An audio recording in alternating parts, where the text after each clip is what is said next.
Баршаларыңызға ассаляму-алейкум. Бүгінгі видеода Аллах тағаланың 99 көркем есімінің 56-шы есіміне келдік. Яғни 56 мен 60-шы есімдердің мағынасын иншалла ашатын боламыз.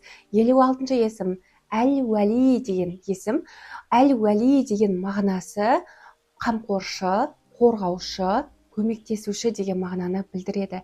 Яғни Аллах тағала өзінің жақсы көретін лайықты құлдарына үнемі дос ретінде болады, үнемі көмектесіп жүреді.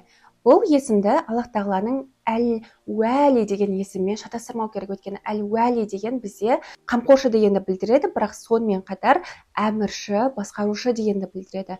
Ал жаңа біз 56-шы есімді өтіп жатқан Әл-Уәли деген есім, ол қамқоршы, бірақ көмектесуші, сонымен қатар қорғаушы деген мағыналарды білдіреді.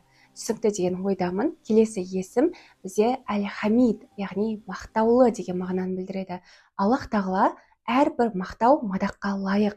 Және де жер бетіндегі әрбір адам Аллах тағаланы өз тілдерінде мақтау, мадақтап айтып отырады. Сонымен қатар Аллах тағаланы тек қана тілмен емес, тіпті әрекеттермен де мақтау, мадақтар айтып отыратын Алланың жаратылыстары бар. Аллах тағаланың есімі Әл-Мухси, яғни есептеуші, ескеруші деген мағынаны білдіреді. Аллах тағала әрбір жаратылыстарын ескеріп, есептеп отырады. Оны қалай білеміз? Яғни Аллах тағаланың жаратылыстарының, Аллах тағала өзінің жаратылыстарының сипатын біледі, табиғатын біледі, олар қалай жаратылғанын біледі, олардың тіпті адамдар болса мінез құлқы қандай екенін біледі. Соған байланысты барлық олардың адамдардың өмірінде болып жатқан барлық нәрсені ескеріп, есептеп отырады. Келесі Аллах тағаланың есімі Әл-Мубди деген, яғни бастаушы деген мағынаны білдіреді. Аллах тағала әрбір жаратылыстарын ешқандай үлгісіз жаратты. Яғни жаратқан кезде мынаған қарап ұқсатып жаратам деген Аллах тағалада ондай кемшілік жоқ. Яғни барлығын идеяларының қайнар көзі Аллах тағаланың өзі. Барлығын өз қалауынша жаратады. Соны біз Аллах тағаланың Әл-Мубди деген есімінен білеміз. Әл-Мубди есіміне қарама қарсы Әл-Муид есімі, яғни кері қайтарушы деген мағынаны білдіреді. Яғни Аллах тағала жаратылыстары тірі болады ғой, одан кейін барып өледі, өлгеннен кейін қайтадан тірілтеді. Осы өлгеннен кейін қайтадан тірілтуін Аллах тағаланың Әл-Муид есімі арқылы түсінсек болады. Яғни барлығын реттеп отырады, тіпті жоқ нәрсені де қайтадан пайда қылдыратында Аллах тағала.